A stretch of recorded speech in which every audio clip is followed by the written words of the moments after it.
Hong Kong's famed nightlife has long been a major draw for tourists across Asia. In fact, the city is home to 6 of the region's 50 best bars in 2025, with Italian cocktail spot Bar Leone even clinching the title as world's best. Lots of curation, lots of quality, and I think this contrast was something that people probably were craving for. But despite the accolades, Hong Kong's bar industry is going through some tough times. A wave of closures rocked the sector in 2025. That includes these venues, which have been serving patrons for about a decade. 個經營環境差咗，啲人可能信心少咗，投資嘅人都少咗，咁所以你就會見到係而家可能一年冇咗150間，就最多而家開翻100間。但係以前咧，我講100年前咧就係每年冇咗150間，但係開翻足150間。Why are so many Hong Kong bars closing? To understand why local bars are struggling, experts point to the change in clientele over the years. During British colonial rule, Hong Kong's bar scene was defined by quaint pubs catering mainly to expatriates and business professionals living in the city.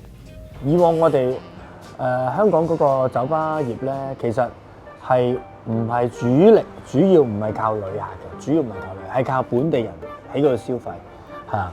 咁但係去到咧2025年開始咧。咁我哋見到咧係多咗，真係多咗一啲酒吧咧，係多咗好多遊客，多咗一啲旅客去嗰度消費。嚟緊咧應該係會越嚟越多旅客嚟酒吧消費。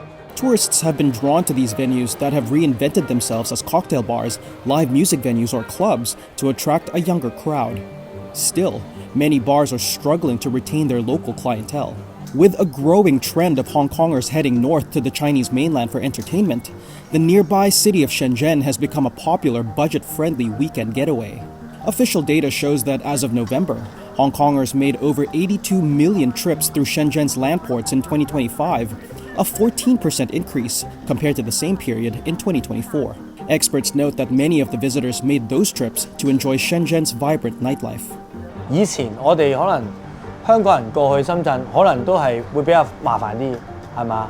可能係冇咁多渠道啊，或者喺過關嘅時候，可能係多少少我哋叫繁複啲一啲手續要做。但係而家通關方便咗，咁難聽啲講，咁方便我做咩唔上去啦？同埋上面可能個消費力又平，咁都係會吸納咗香港嘅客上咗去，你咪又少咗生意。係咪？咁所以多原因令到香港嗰個生意喺結構上係會差咗。Another factor is the loss of Western expats who historically formed the core clientele for many bars and restaurants. Since COVID, a lot of people left Hong Kong. 200,000 expats left Hong Kong, and many are starting to come back again, but many left, and so Hong Kong bar scene kind of changed because they're predominantly the big customers for the bars, especially in Central. And also many in Tsim Sha Tsui as well are closing. I think up to November, it's 45 million tourists have now come to Hong Kong. About a third of it is from international, which we didn't have for a long time. Most of it is just from mainland China.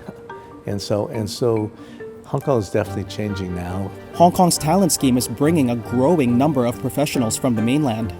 Most of the more than 220,000 successful applicants who arrived with their families under the scheme in the past 3 years were from the mainland. But there is also a global trend that has had an impact on Hong Kong's bar scene. A lot less people are drinking alcohol now, or if they're drinking a lot less. There's a lot of non-alcoholic beer, a lot of non-alcoholic whiskey, that's what a lot of the major companies are doing now. There's a lesser demand for the old products, because more people are more health conscious.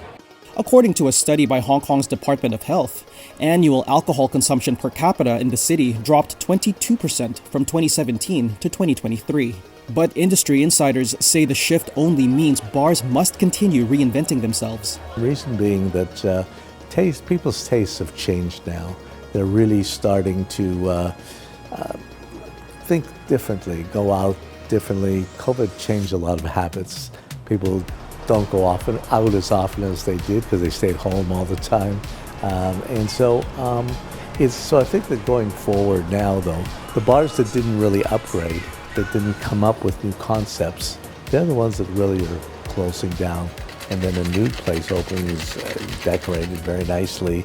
I have bartenders that are really baristas that are really making special drinks with fire and that kind of thing. And of course, it's a show, and so you can attract people. For its part, Bar Leone is not resting on its laurels.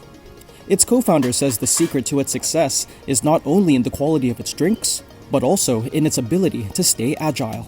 Unfortunately, we are living in tough times for F&B. It's always been a challenge in Hong Kong, but in the last few years, in the last year or two, it hasn't been easier. This is very important as a business owner, and also when you set up a business, it's about trying to be always flexible and try to be as dynamic as possible.